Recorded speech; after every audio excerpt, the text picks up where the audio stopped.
Beating the bullies. We're on the set with the Emmerdale actors as they highlight a nightmare facing thousands of youngsters.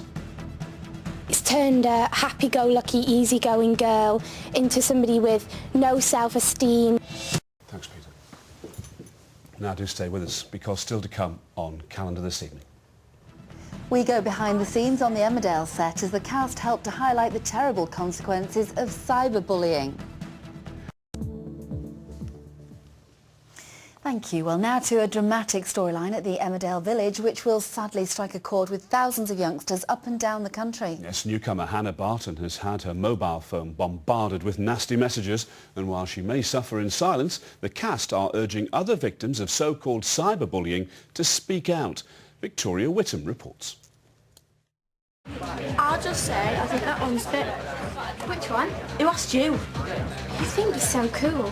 No, I just think you're so pathetic. Just ignore her. It's an issue that blights so many young lives, and as Anti-Bullying Week gets under full swing, I've been invited to the Emmerdale set to speak to the Barton family because, Grace, I believe your character Hannah knows all about the pain of bullying.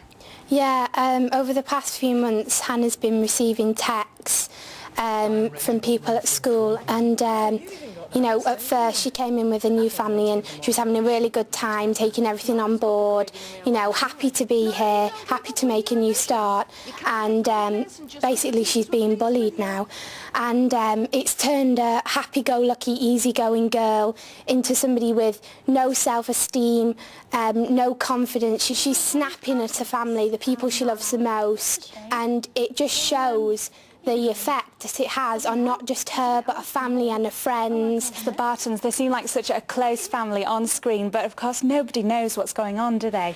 She's gone from a really happy girl to someone who's snapping all the time, really easy to wind up and not as happy as she usually is. So we know something's happening, but we just think it's just her being a young teenager, not something as serious as bullying. There's like there's Facebook, there's Twitter, there's MSN, there's loads of cyber chats that it happens on, which people aren't aware of. So that's basically, we want to just get the message out there that it can also be internet sites, not just at school or at workplaces. And Natalie and James, you play Hannah's parents. If your characters knew what was going on, what advice do you think that they'd give her? I think that they just have to know that we'd listen to them and let them know that they're there. I think communication's a massive key in this, and to kind of take the time, because we all have very busy lives, so it'd be to take the time to kind of talk to them and find out what's going on at school and try and look for signs. I think it's quite important, isn't it? And not let them use the computer outside the living room, and you know, make sure that you know when they're on the computer and when they're text messaging, and just ask questions and, you know, keep interested in what's going on. Well, just like in real life, this story looks set to run for a while with devastating consequences on young Hannah. If you know anybody that's affected by bullying, then they can get help and advice. Log on to www.cybermentors.org. Victoria on the set, thank you very much indeed.